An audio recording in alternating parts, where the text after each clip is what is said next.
Hello guys, welcome to our channel. நான் உங்கள் சாரதி. இது என் ஃப்ரெண்டு ஷாருக்கான். நம்ம எங்கே இருக்கிறோம்னு பார்த்தீங்கன்னா சங்ககிரி ஃபோர்ட்டில் தாங்க இருக்கிறோம். எதுக்காக வந்திருக்குன்னு பார்த்தீங்கன்னா நம்மளோட வீக்கெண்ட்ஸ் எல்லாமே நம்ம ஒரு இடத்துல சுற்றி பார்ப்போம். நம்ம அந்த சுற்றி பார்க்குற இடத்த வந்து இனிமேல் உங்களுக்கு போட்டு நாங்கள் என்டர்டெயின்மெண்ட்டாக காமிக்க போகிறோம். இதுக்கு முன்னாடி நம்ம சேனல் பார்க்காதவங்க யாராவது வந்திருந்தீங்கன்னா நம்ம சேனல் சப்ஸ்கிரைப் பண்ணிக்கோங்க, மறக்காம பெல் ஐக்கான் தட்டிக்கோங்க. வீடியோ பிடிச்சிருந்தால் லைக் பண்ணுங்கள். இந்த மாதிரி உங்களுக்கு புது சேனல் இருந்தால் கமெண்ட் பண்ணுங்கள், நாங்கள் அந்த வீடியோவும் போடுறோம். வாங்க கைஸ், வீடியோக்குள்ளே போகலாம்.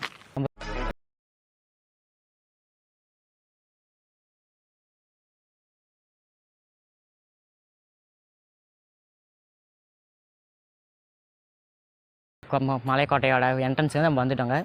இதுதான் வந்து பார்த்திங்கன்னா சங்ககிரி மலையோட ஃபஸ்ட் என்ட்ரன்ஸ். அந்த இது வந்து அங்கே புலிமுக வாசல். புலிமுக வாசல்னு பார்த்திங்கன்னா மேலே வந்து பார்த்திங்கன்னா புலி முகம் இருக்கும்.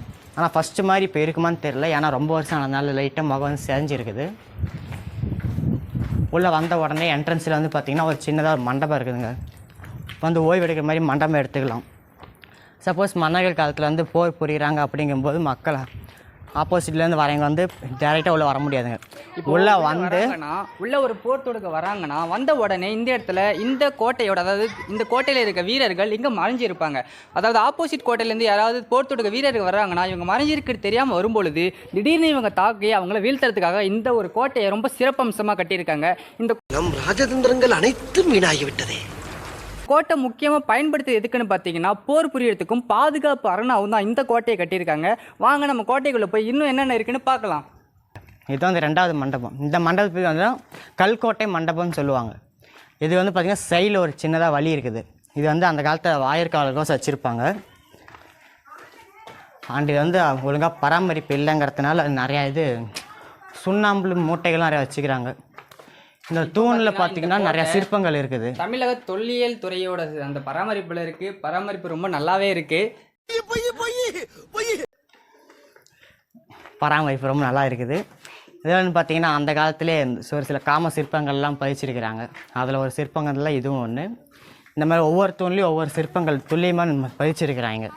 செகண்ட் என்ட்ரன்ஸ் ஸ்டாண்ட் உடனே ரைட் சைடில் பார்த்தீங்கன்னா ஒரு சின்னதாக ஒரு குளம் ஒன்று இருக்குதுங்க. இப்போ வந்து சுற்றி தூர் வர வேலை போயிட்டு இருக்குது. இது பார்த்தீங்கன்னா ரெண்டு வழி உள்ளே போகிறதுக்குதுங்க. அந்த கடைசியில் ஒரு வழி இருக்குது, இந்த சைடில் ஒரு வழி இருக்குதுங்க. நடந்தே உள்ளே போகலாம். ஃபஸ்ட்டு மாதிரி சரியாக தூர் வாரத்தில் இல்லாமல் இப்போ தான் கரெக்டாக தூர் வாரி சுற்றி குளத்துக்கு வச்சு கல் வச்சு கட்டிட்டு இருக்கிறாங்க. வரதராஜ பெருமாள் ஒரு கோயில் ஒன்று இங்கே இருக்குதுங்க. பராமரிப்பு சரியாக இல்லைங்கிறதுனால பார்த்திங்கன்னா நந்தி சிலையோட தலை கூட உடஞ்சிருக்குது. அது கொஞ்சம் சரி பண்ணல இவங்க. உள்ளேயுமே பார்த்திங்கன்னா கேட் போட்டுக்கிறாங்க. உள்ளே ஒன்றுமே இல்லைங்க. சிலை இருக்குது, ஆனால் துணி போட்டு மூடி வச்சுருக்கிறாங்க. சரியாக பராமரிப்பு இல்லை. தமிழ்நாட்டில் இருக்கிறதுலே ரொம்ப உயரமான பாதுகாப்பு அரண் கோட்டையாக இந்த ஒரு கோட்டை விளங்குதுங்க. இந்த கோட்டை கடல் மட்டத்திலிருந்து கிட்டத்தட்ட 2000 அடி உயரத்துக்கும் அதிகமான ஒரு உயரத்தில் இருக்கிறதுனால இந்த கோட்டை மிகப்பெரிய பாதுகாப்பு அரண் கோட்டையாக தமிழ்நாட்டில் விளங்கிட்டு வந்துச்சு. மொத்தம் இந்த மலை பரப்பு பார்த்திங்கன்னா 558 ஏக்கர். வந்து நம்ம பார்த்திங்கன்னா தேர்ட் என்ட்ரன்ஸ்க்கு அப்படியே வந்துட்டோம். இந்த வாசல் போய் பார்த்திங்கன்னா கடிகார வாசல் அப்படின்னு சொல்லுவாங்க. இது பாருங்க, இந்த பிளேஸ் பாருங்க எந்த அளவுக்கு நம்மளோட தமிழர்களோட சிற்பக்கலை இருந்துச்சுன்னா இந்த வாயிலேயே இவ்வளோ சிற்பத்தை செதுக்கியிருக்காங்க. அந்த காலத்தில் எந்த ஒரு எக்யூப்மெண்ட்ஸுமோ மிஷினோ கிடையாது, வெறும் கையிலேயே செதுக்கப்பட்ட சிற்பங்களா இந்த சிற்பங்கள் இருக்குது. இந்த கடிகார வாசலுக்கு மண்டபத்தில் பார்த்தீங்கன்னா ஒரு ஹனுமான் சிலை ஒன்று இருக்குதுங்க. ஹனுமான் சிலை இருக்குது. ஒவ்வொரு தூண்லேயுமே ஒவ்வொரு சிற்பங்கள் பதிச்சு வச்சுருக்கிறாங்க. பார்த்தாலே தெரியும். பார்த்தோம் ஒவ்வொரு சிற்பத்துலேயும் சின்ன சின்னதாக ஒவ்வொரு சிம்பிளாச்சும் குறைஞ்சது ஒரு சிம்பிளாச்சும் பதிச்சிருக்கிறாங்க.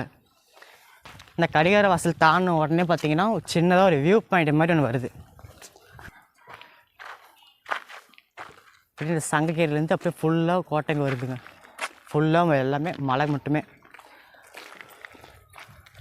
இதுதான் நம்ம கீழே இருந்து பார்த்த அந்த குளம். ரெண்டாவது மண்டபம். முதல் மண்டபத்துக்கு மேலேருந்தே போடலாங்க. நீங்கள் இந்த குளத்தை தூர்வானதுக்கப்புறம் பார்க்கணும் விரும்புகிறீங்களா? நம்ம கமெண்ட்டில் சொல்லுங்கள். கண்டிப்பாக இது தூர்வாரி எல்லாம் முடித்ததுக்கப்புறமா இந்த குளத்தோட வியூஸை வந்து நாங்கள் காட்டுறோம் வீடியோவில். கமெண்ட்டில் சொல்லுங்கள். மூணாவது மண்டபத்தை தாண்டின உடனே பார்த்தீங்கன்னா 800 வருஷம் பழமையான ஒரு கோவில் ஒன்று இருக்குதுங்க. இதுதாங்க அந்த 800 வருஷம் பழமையான ஒரு கோவில். இது வந்து பார்த்திங்கன்னா மக்கள் இன்னமும் இப்போ வழிபாட்டில் தான் வச்சுட்டு இருக்கிறாங்க. இதுதாங்க அந்த 800 வருஷம் பழமையான ஒரு கோவில். இப்போ வந்து நடை சாத்தி இருக்குது. நடை ஒரு நாள் நாங்கள் வரும்போது திறந்து இருந்துச்சுன்னா சின்னதாக ஒரு ஷார்ட்ஸ் மாதிரி உங்களுக்கு கிளிப் நான் போடுறேங்க. அண்ட் இந்த வீடியோ பார்த்தீங்கன்னா ஒரே வீடியோ வருமானு கேட்டால் கொஞ்சம் ரொம்ப டவுட்டு தாங்க. முடிஞ்ச அளவுக்கு நான் ஒரு 2-3 கிளிப்பாக போட்டுறேன் உங்களுக்கு. பார்ட் 1 பார்ட் 2 போட்டு நம்ம ப்ளேலிஸ்ட்டில் போட்டோம். ப்ளேலிஸ்ட் செக் பண்ணி பார்த்துக்கோங்க. வீக்லி ஒன்ஸ் வீடியோ நம்மளுக்கு கண்டிப்பாக வந்துடும். அண்ட் உங்கள் ஊரில் இந்த மாதிரி ஏதாவது உங்களுக்கு பிடிச்ச பிளேஸு, சின்ன பிளேஸாக இருந்தாலும் பரவாயில்ல போடுங்க. நாங்கள் உங்களுக்கு ப்ரீஃபாக சொல்லி அதுலேயே ஒரு என்ஜாய்மெண்ட்டோடு உங்களை நாங்கள் கொண்டுட்டு போகிறோம். கமெண்ட் செக்ஷனில் சொல்லுங்கள் உங்களுக்கு எந்த ஊர், நீங்கள் எந்த ஊர்லேருந்து இருக்கிறீங்க, எந்த ஊர்லேருந்து பார்க்குறீங்கன்னு சொல்லி கமெண்ட் செக்ஷனில் போடுங்க. உங்கள் ஊரில் உங்களுக்கு பிடிச்ச இடம் என்ன இடமோ அதை வந்து கமெண்ட் செக்ஷனில் போட்டுருங்க. அந்த 800 வருஷம் பழமையான கோவிலை தாண்டின உடனே பார்த்தீங்கன்னா அந்த கோவில் மேலே வழியில் லெஃப்ட் சைடு பார்த்தீங்கன்னா கோட்டை மாரியம்மன் கோவில் ஒன்று இருக்குதுங்க. இந்த கோவில் பார்த்திங்கன்னா எப்போவுமே திறந்துருக்காங்க. ஒரு பண்டிகை அன்றைக்கு மட்டும் தான் திறக்கும். இங்கேருந்து ஒரு தேரில் அந்த பல்லக்கிலேருந்து ஒரு சாமி எடுத்துகிட்டு போயிட்டு மேலேருந்து சென்னிகேசவ பெருமாள்னு ஒரு கோவில் இருக்குது. அந்த கோவில் வரைக்கும் பல்லக்கில் இங்கேருந்து கீழேருந்து தூக்கிக்கிட்டே போவாங்க. இந்த சங்ககிரி கோவில் என்ன குறுகுறுன்னு பார்க்குறேன். 700 படிக்கட்டில் இருக்குதுங்க. 1700 படிக்கட்டில் நடந்தது மேலே போக முடியதில்லை. அண்ட் இந்த கோயில் வந்து மலைக்கு வந்து பார்த்திங்கன்னா ஒரே ஒரு வழி தான் இருக்குது. சுற்றி எந்த பக்கமும் மலை ஏறும், எல்லாமே செங்குத்தான பாறைகள். இந்த ஒரு வழியை விட்டால் எந்த வழியுமே கிடையாது. இங்கே ஒரே ஒரு வழி இருக்கிறதுனால மட்டுமே தான் இந்த கோட்டையானது ரொம்ப ரொம்ப பாதுகாப்பான ஒரு பாதுகாப்பு அரண் கோட்டையாக இருக்குது. ஏன்னா எதிரிகள் தாக்க வந்தால் கூட வரத்துக்கு ஒரே ஒரு வழி, இந்த வழி மட்டும்தான். இதை விட்டால் எல்லாமே செங்குத்து பாறைகள், எந்த வழியிலையும் உள்ள நுழைய முடியாது. அதனாலேயே இது ரொம்ப பாதுகாப்பான அரண் கோட்டையாக இந்த கோட்டை விளங்குது. அந்த கோயிலை சுற்றி ஒட்டியே ரைட் சைடில் வந்துட்டே இருந்தோம்னா ஒரு வழி போகுதுங்க. அந்த வழியில் தான் மேலே போகிறோம். அந்த வழி பார்த்தீங்கன்னா ஒட்டையடி பாதை மாதிரி இருக்குதுங்க. ஒத்தையடி பாதையிலே வரலாம். ஏன்னா வழி அப்படி தான் இருக்குது. பரங்கள்லே படிக்கட்டு மாதிரி அடுக்கி வச்சுருக்கிறாங்க. அந்த இடத்துல பார்த்தீங்கன்னா சின்னதாக ஒரு தண்ணி மாதிரி தேங்கி இருக்குதுங்க. இப்போ வந்து தண்ணி கொஞ்சம் வற்றி இருக்குது.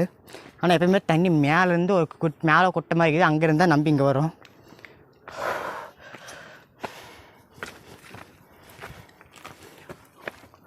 ரொம்பவே கடினமாக தாங்க இருக்குது. வெயில் வேறு உச்சி வெயில் ஏறிடுச்சு. நாங்கள் 12 மணிக்கு தான் இங்கே வந்திருக்கிறோம்.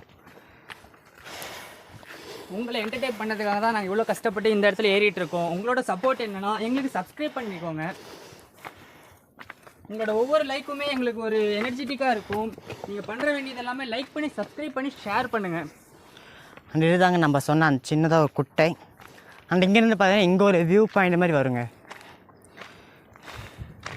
இந்த மாதிரி மேலே போக ஒவ்வொரு வியூ பாயிண்ட்டுமே நமக்கு நல்லா அழகாக தெரியும்.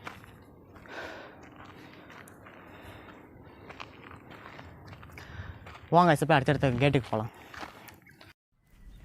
கைஸ் 3வது மண்டபம் தாண்டி நம்ம 4வது மண்டபம் பக்கமாக வந்துட்டோம். இதுதான் கைஸ் 4th மண்டபம். இந்த மண்டபத்துக்கு 2 மண்டபம். இந்த மண்டபத்துக்குள்ளே பார்த்தீங்கன்னா ஒரு ஹனுமான் சிலை மட்டும் இருக்குது கைஸ். அந்த 4வது மண்டபம் 2 மண்டபத்தை தாண்டின உடனே பார்த்தீங்கன்னா புதுக்கோட்டை மண்டபம், அதாவது புதுக்கோட்டை வாசல்னு சொல்லுவாங்க. இது வந்து புதுக்கோட்டை ஆண்ட மன்னர்களால் கட்டப்பட்டது. ஏன்னா இந்த சங்ககிரி கோட்டை வந்து ஒவ்வொரு மன்னர்களாலுமே பயன்படுத்தப்பட்டது தாங்க. தமிழ்நாட்டிலே ரொம்பவும் பாதுகாப்பான ஒரு கோட்டை அப்படின்னா இங்கே தாங்க இருக்குது. அது மட்டும் இல்லாமல் ஒவ்வொரு மண்டபமும் பார்த்திங்கன்னா ஒட்டுக்காலாம் கட்டப்படலை. ஒவ்வொரு குறுநில மன்னர்களால் ஒவ்வொரு மண்டபமும் கட்டப்பட்டிருக்கு. நிறைய குறுநில மன்னர்கள் ஆண்டதுனால 10 மண்டபமும் 10 குறுநில மன்னர்களால் கட்டப்பட்டதுன்னு சொல்லப்படுது. அது எந்த அளவுக்கு உண்மைன்னு தெரியலை. இது தாங்க அந்த புதுக்கோட்டை வாசலுங்கிற அந்த மண்டபம். அவங்க உள்ளே போய் காமிக்கிறாங்க. அண்ட் இது தாங்க அந்த புதுக்கோட்டை வாசலுங்கிறது. இங்கேருந்து பார்த்தீங்கன்னா 2 வழி பிரியுது. ஒன்று ஸ்ட்ரெயிட்டாக ஒரு ரூட் போவோம், ஒன்று வந்து ரைட் சைடு ஒரு ரூட்டு கட் ஆகுங்க. இது வந்து பார்த்தீங்கன்னா இது ஒரு சின்னதாக மசூதி. இது வந்து பார்த்திங்கன்னா கைம்பீர் அவங்க வந்து தவம் செஞ்ச இடம். இந்த இடத்துக்கு பார்த்தீங்கன்னா இதுக்கும் மேலே போய் ஸ்டெப்ஸ் மாதிரி இருக்குது. இதுக்கும் மேலே போயிட்டு அங்கேருந்து கண்காணிப்பு மாதிரி பண்ணிக்கலாம். அண்ட் இது வழியாக போனோம் அப்படின்னா படிக்கட்டு வழியாக போவாங்க. இந்த வழியாக போனால் பீரங்கி பயன்படுத்தின ஒரு இடத்துக்கு போகலாம். நான் முன்னே சொன்ன மாதிரி சங்ககிரி கோட்டையில் நடுவில் நிறையா மதில் சுவர்கள் கட்டியிருப்பாங்கன்னு சொல்லுவாங்க. அந்த மாதிரி மதில் சுவர் தான் இதுவும் ஒன்று. இதில் பார்த்தீங்கன்னா சுற்றி படிக்கட்டு மாதிரி கட்டியிருக்காங்க. அதிலே நடந்து போய்க்கலாம்.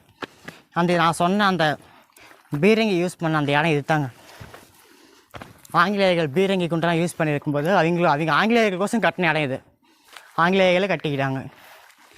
பீரங்கிலாம் இப்போ இல்லைங்க, தொழில் துறையால் கைப்பற்றி அவங்க எடுத்துகிட்டு போயிட்டாங்க. இதுதாங்க அந்த பீரங்கி. இந்த இடத்துல பீரங்கி வச்சு பயன்படுத்திக்கிட்டாங்க. இந்த இடத்துல பார்த்திங்கன்னா சுற்றி எல்லா ஏரியுமே கவர் ஆகும். அதாவது நம்ம 5 மண்டபம் தாண்டியாச்சுங்க. மொத்தமாக 10 மண்டபங்கள் இருக்குது. இது 5 மண்டபம் தாண்டியாச்சு. இந்த 5 மண்டபம் பார்த்திங்கன்னா குன்னி வெட்டூர் ராஜா அப்படிங்கிறவரால் கட்டப்பட்டதாங்க.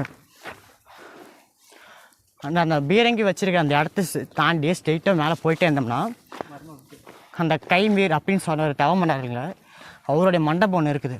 அங்கேருந்து பார்த்தீங்கன்னா ஒரு குகை ஒன்று போகுது. அந்த குகை வந்து பார்த்தீங்கன்னா மைசூர் கோட்டை ஜாயிண்ட் ஆகுதுன்னு சொல்லிட்டு விக்கிபீடியாவிலே வருது. ரெண்டாவது நம்ம புதுக்கோட்டை வாசலில் தாண்டின உடனே மேலே சொன்னாங்க அந்த பீரங்கி வச்சுக்க இடம். அதுக்கப்புறமேட்டு மேலே பார்த்தீங்கன்னா அது கைமீர், அதுக்காக மண்டபத்தையும் சொன்னாங்க. அந்த மண்டபம் தாங்க இது. இங்கேயும் பார்த்தீங்கன்னா அதே மாதிரி மசூதிக்கு வச்சுக்காம சின்னதாக இங்கேயும் ஒரு சின்ன ரூம் வச்சுருக்கிறாங்க. இந்த மண்டபத்தில் அந்த கைமீரோட கல்வெட்டு கூட வச்சுருக்கிறாங்க அவங்களுக்கோசரம்.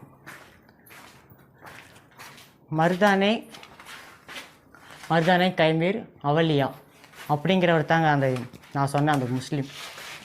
இந்த இடத்துல பார்த்தீங்கன்னா குகை ஒன்றுக்கு இந்த நான் சொன்னதுக்கு அந்த மைசூர் வரைக்கும் போகக்கூடிய குகை ஒன்று, அந்த குகை இது ஒன்று தாங்க. இதுதாங்க அந்த குகைக்குள்ளே போகலாமான்னு ட்ரை பண்ணுறோம். ஆனால் உள்ளே நிறையா வௌவால் இருக்குதுங்க. கண்ணுடைய 4 வௌவால் வந்து அடிச்சுட்டு போகிறதுனால உள்ளே போகிறதுக்கு கொஞ்சம் தயக்கமாக இருக்குது. இந்த குகை பார்த்தீங்கன்னா மைசூர் வரைக்கும் போகிறதா சொல்லியிருக்காங்க. அது எந்த அளவுக்கு உண்மைக்கு தெரியலை. இந்த குகைக்குள்ளே போகிறதுக்கு அனுமதி கிடையாது, அதனால் நாங்கள் உள்ளே போகாமல் வெளியவே நின்று சொல்லிட்டு இருக்கோம். அது மட்டும் இல்லாமல் ஏகப்பட்ட வௌவாலுங்க அதிகமாக இருக்குங்க. வௌவால் கூட்டம் அதிகமாக இருக்கிறதுனால உள்ளே போகிறதுக்கு கொஞ்சம் சிரமமாக இருக்குது. உள்ளே பாதி தூரத்துக்கு மேலே ஆக்சிஜன் இருக்காது, மூச்சு முட்டுறதுன்னு சொல்லிடுறாங்க. அதனால் நாங்கள் உள்ளே போகாமல் உங்களுக்கு இதோட இந்த வீடியோ கிளிப்பை இதோட நாங்கள் ஸ்டாப் பண்ணுறோம். இந்த குகை ரொம்ப அமானுஷ்யமான குகைன்னு சொல்லப்படுது. எந்த அளவுக்கு உண்மைன்னு தெரியல. என்னென்ன சொல்றான் பாருங்க, கம்பி கட்டுற கதையெல்லாம் எடுத்து போடுறாங்க. இதை பற்றி நீங்கள் ஏதாவது கேள்விப்பட்டிருக்கீங்கன்னா நம்ம கமெண்ட் செக்ஷனில் சொல்லுங்கள். 5வது புதுக்கோட்டை வாசல்லேருந்து மேலே போயிட்டு அந்த 2 குகை வரைக்கும் பார்த்துட்டு வந்தோம். குகையிலேருந்து போயிட்டு வந்த வாட்டி நான் சொன்ன அந்த ரைட் சைடு ரூட்டில் வந்தேன் அப்படின்னா ஒரு சின்னதாக ஒரு ரூம் ஒன்று இருக்குது. 30 அடி நீட்டுக்கு ஒரு ரூம் ஒன்று இருக்குதுங்க. இந்த ரூம் பார்த்தீங்கன்னா ஓய்வுக்காக பயன்படுத்தியிருப்பாங்க அப்படின்னு நாங்கள் நினைக்கிறோம். ஆனால் இதை பற்றி அந்த விக்கிபீடியாவில் அவ்வளோவா எந்த ஒரு இன்ஃபர்மேஷனுமே தரல. இதுதாங்க நான் சொன்னேன் அந்த ரூமு. உள்ளே வந்து கேமராவுக்கு எப்படி தெரியும் தெரியல. இதுதாங்க அந்த ரூமு. இந்த பக்கம் வெளிச்சமாக இருக்குது, ஆனால் இந்த பக்கம் தெரியாது. நான் உங்களுக்கு இது வந்து டிஎஸ்எல்ஆர் போட்டு காமிக்கிறேன். ஓரளவுக்கு தெரியுது, ஆனால் நான் உங்களுக்கு டிஎஸ்எல்ஆர் போட்டு நான் கொஞ்சம் டீட்டெயிலாக காமிக்கிறேங்க. அண்ட் அந்த ரூமுக்குள்ளே பார்த்தீங்கன்னா வந்துட்டோங்க. உள்ளே பார்த்தீங்கன்னா சுத்தமாக எங்களுக்கு கண்ணு தெரியல. டிஎஸ்எல்ஆர் போட்டுக்கிறதுனால அவங்க கொஞ்சம் வந்து தெரியுது. உள்ள செம ஹீட்டுங்க, சத்தியமாக முடியல. என்ன தெரிகிறது? டார்ச் போட்டு பார்த்துட்டு இருக்கிறோம். நம்ம அந்த குகைக்கு அடுத்ததாக இந்த சின்ன ஒரு மண்டபத்துக்கு உள்ளே வந்து பார்த்தா இவ்வளோ இருட்டாக இருக்குது. ஓய்வு எடுத்துக்கிறதுக்காக இந்த மண்டபத்தை யூஸ் பண்ணியிருக்காங்களா இல்லை எதுக்காக யூஸ் பண்ணியிருக்காங்கிறது அவ்வளோவா தெரியலை. ரொம்ப இருட்டாக இருக்குது. அதுவும் இல்லாமல் ஹீட் ரொம்ப அதிகமாக இருக்குது. இந்த இடம் பாருங்க, ரொம்ப ஒரு பாதுகாப்பான பிளேஸாகவும் ரொம்ப இருட்டான ஒரு பிளேஸாகவும் இருக்குது. இது கண்டிப்பாக ஒரு வீரர்கள் பதுங்கிறதுக்காகவோ இல்லை ஏதாவது ஒரு யூஸுக்காக தான் இந்த இடத்த பயன்படுத்தியிருப்பாங்க. வாங்க நம்ம உள்ளே எப்படி இருக்கு இன்னும் கொஞ்சம் உள்ளே போய் பார்க்கலாம். ரொம்பவே பயமாக இருக்குது நண்பர்களே. எதுவுமே கண்ணுக்கே தெரியலை. இங்கே பாம்பு விஷப்பூச்சியெல்லாம் நிறைய இருக்க வாய்ப்புகள் இருக்குது. இன்னும் சத்தியமாக எங்களுக்கு எதுவுமே கண்ணு தெரியலங்க. நாங்களே உங்கள் கண்ணுக்கு தெரியுறோமான்னு தெரியல. பாருங்கள், ரொம்ப இருட்டாக இருக்குது. இந்த இடத்துல ஒரு பாம்பு இருந்தால் கூட கண்ணில் தெரியாது, அந்தளவுக்கு இருட்டாக இருக்குது. அவள் தாங்க ஏதோ ரூம் எண்டோடு எடுத்தாங்க.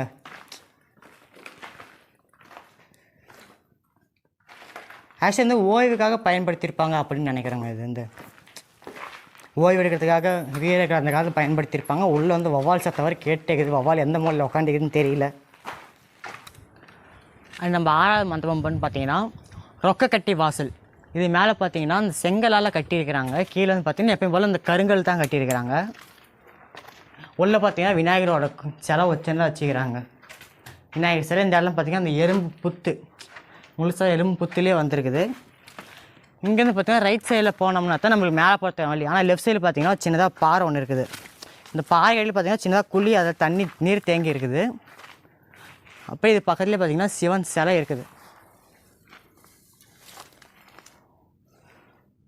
அப்படியே பாறையிலே செதுக்கி வைக்கிறாங்க சிவன் சிலையை. நம்ம 6வது மண்டபம் அந்த சிவன் சிலையை பார்த்து ஸ்ட்ரெயிட்டாக வந்தோம். கொஞ்சம் தூரம் தாங்க, ரொம்ப தூரம்லாம் இல்லை. ஒரு நிமிஷம் கூட ஆகாது. கொஞ்சம் தூரத்துலேயே 7வது மண்டபம் வச்சுட்டாங்க. இந்த வந்து பார்த்திங்கன்னா ஓய்வுக்காக மட்டும் தான் கட்டியிருக்காங்க. விக்கிபீடியாவில் நாங்கள் சர்ச் பண்ணி பார்க்கும்போது நேம் வரை தான் செக் பண்ணால் எதுவும் கிடைக்கல.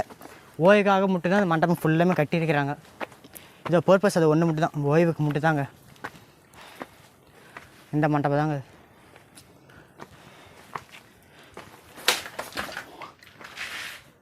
நான் சொன்ன மாதிரி ஓய்வு மட்டும் தான். உள்ளே பார்த்தீங்கன்னா எந்த ஒரு சிற்பமும் கூட இல்லைங்க, சிலைகள் எதுவுமே இல்லை. நீங்கள் இந்த இடத்துக்கு வந்தீங்கன்னா நிறைய கலைஞர்களோட பேரெல்லாம் பார்க்கலாம். நிறைய பேர்லாம் இருக்குது செவத்தில். நிறைய கலைஞர்களோட பேர்லாம் எழுதி வச்சுருக்காங்க. வந்தவங்களாம் ஞாபகமாக இந்த இடத்துல பேரை பொறிச்சு வச்சுட்டு போயிருக்காங்க. நம்ம கில்லி படத்தில் தளபதி சொல்லுவார்ல, அந்த மாதிரி ஒவ்வொரு நம்ம போகிற இடத்துல நினைவாக பதிச்சு வைக்கிற மாதிரி அவர் மலையை ஏறி பதிச்சு வைப்பார். அந்த மாதிரிலாம் பதிச்சு வச்சுருக்காங்க. அந்த இந்த இடம் பார்த்தீங்கன்னா நல்லா இருக்குதுங்க. ஃபுல்லுமே அந்த பாறைகளால் கரெக்டாக அழகாக செதுக்கியிருக்கிறாங்க. பாறைகள்லாம் அடுக்கி வச்சுருக்காங்க படிக்கட்டு மாதிரியே. நான் சொன்ன அந்த அறை பக்கத்தில் வந்துட்டாங்க. இது வந்து ஆங்கிலேயர் வந்து ஆயுதக்கிழங்காக யூஸ் பண்ணிட்டு இருந்துக்கிறாங்க.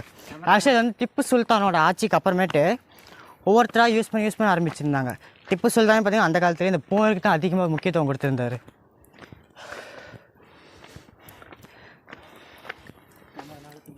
இதுதாங்க அந்த நான் சொன்ன அந்த அறை. கிட்டத்தட்ட 15 அடி அகலம், 30 அடி நீட்டம். உங்களுக்கு எந்த அளவுக்கு தெரியுதுன்னு தெரியல, நான் கொஞ்சம் கிளியராக காமிக்கிறேன்.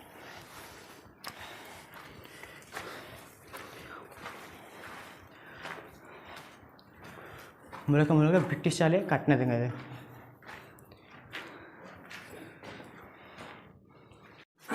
இந்த அறை பார்த்தீங்கன்னா வெடிகுண்டுகளையும் அணு ஆயுதங்களையும், அதாவது ஆயுதங்களையும் பதுக்கி வச்சு இங்கிருந்து எடுத்து போகிற சமயத்தில் வீரர்களுக்கு கொடுக்கறதுக்காக இந்த அறையை பயன்படுத்தியிருக்காங்க. இந்த இடத்துல தான் பார்த்தீங்கன்னா ஆயுதங்கள் எல்லாம் மறைச்சி வச்சிருப்பாங்க. இங்கிருந்து எடுத்து அந்த மதிச்சுவருக்கு பின்னாடி நம்ம வீரர்கள்லாம் ஒளிஞ்சிருக்கும் பொழுது ஒளிஞ்சிட்டு எதிரினோட தாக்குவாங்க. இங்கிருந்து தான் ஆயுதங்கள் எடுத்து இந்த வழியாக கொடுத்து அங்கே வீரர்கள் பயன்படுத்துவாங்க. பார்த்தீங்கன்னா 7வது கேட்லேருந்து ரொம்ப தூரமாக நடந்து வந்தோம். நடக்கவே முடியல. ரொம்ப டயர்டாகிடுச்சு. காலெலாம் நடுங்க ஆரம்பிச்சிருச்சு. நடுவில் ஒரே ஒரு ஸ்பாட் கூட கண்ணில் பரல. 8வது கேட்ட தொலை ரொம்ப கஷ்டப்பட்டு நடந்து வந்து கொஞ்ச நேரம் ரெஸ்ட் எடுத்தோம். நடக்கவே முடியல. கால் நடுங்க ஆரம்பிச்சிச்சு. பையன் பார்த்திங்கன்னா ரொம்ப முடியாமல் ஒரு இடத்துல உக்காந்துட்டான். நானும் உக்காந்துட்டேன். கால் நடுங்க ஆரம்பிச்சிருச்சு. அதுக்கப்புறம் கொஞ்சம் தூரம் நடந்து வரும்போது தான் கண்ணு குளிர்ச்சியாக ஒரு இடம் பட்டுச்சுங்க. இந்த வியூ பாயிண்ட்டை பார்க்குறதுக்காக இவ்வளோ தூரம் கஷ்டப்பட்டு வந்தது ஒரு நல்ல பலனாக இருந்துச்சு. நீங்களும் அந்த வியூ பாயிண்ட்டை பாருங்கள். இந்த வியூ பாயிண்ட் பாருங்கள் எவ்வளோ அழகாக இருக்குது. மொத்த சங்ககிரியுமே இந்த இடத்துல தெரியுதுங்க. இந்த வியூ பாயிண்ட்டுக்காகவே நாங்கள் இந்த இடத்துக்கு கஷ்டப்பட்டு வந்திருக்கோம்னு தோணுது. இந்த வியூ பாயிண்ட் நாங்கள் இவ்வளோ கஷ்டப்பட்டு வந்து உங்களுக்கு காட்டுறது எல்லாமே உங்களை என்டர்டெயின் பண்ணுறதுக்கு தான். ஸோ எங்களுக்கு நீங்கள் பண்ண வேண்டியதெல்லாம் ஒரு லைக் பட்டனை தட்டி விட்டு நீங்கள் சப்ஸ்கிரைப் பண்ணி ஃப்ரெண்ட்ஸ்க்கு ஷேர் பண்ணி விட்ருங்க. உண்மையிலே பாடிக்கு மொத்த ஸ்ட்ரென்த்துமே காலிங்க. யாருக்கு தண்டனை கொடுக்குமோ அவங்கள உள்ளே போட்டு மேலே மோட்டர் இருக்கும், அதை மூடிடுவாங்க. சாகிற வரைக்கும் அப்படி தான் வச்சுருப்பாங்க. அந்த டாப்பு தாண்டிட்டு வேறு ஒன்றுமே இல்லை கைஸ். இந்த அங்கேருந்து கையை காலை கட்டி இங்கே தள்ளி விட்டுவாங்க. தூக்கு மேடைக்கு தான் கைஸ் போயிட்டு இருக்கோம். தெரிஞ்சு அந்த தூக்கு மேடை இதுதான் கைஸ்.